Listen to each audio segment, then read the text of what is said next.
All right, Commander Garrett Fleslin there now going through police policy when it comes to vehicle pursuit, when it comes to handling firearms, when it comes to a foot chase. And my guests here, they agree with me, Matthew Barhoma and Mike Corbonix, that so far we're still not hearing anything super meaningful that's going to sway a jury, certainly not in the favor of the prosecution at this point. Matt, let's start with you.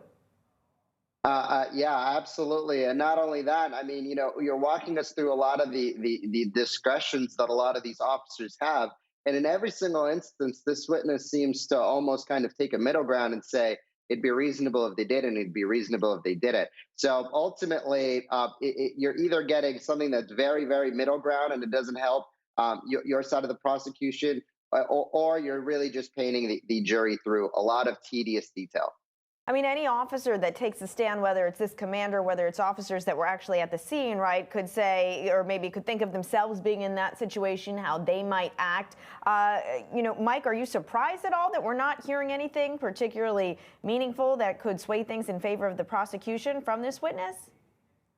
I am, because it's really, to me, although it's a foundational witness, for lack of a better term. I mean, you have to have a witness that gives some sort of standard that the person who was reckless failed to follow.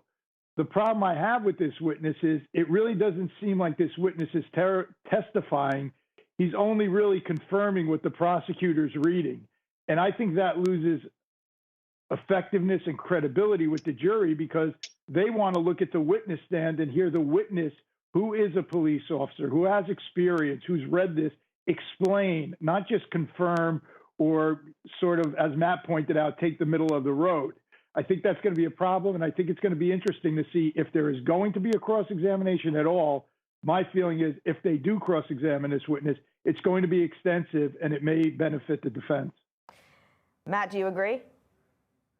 I couldn't agree more. I think a lot of the witnesses that are going to come up are going to be very, very defense-friendly, because they could almost quantify themselves in those shoes. And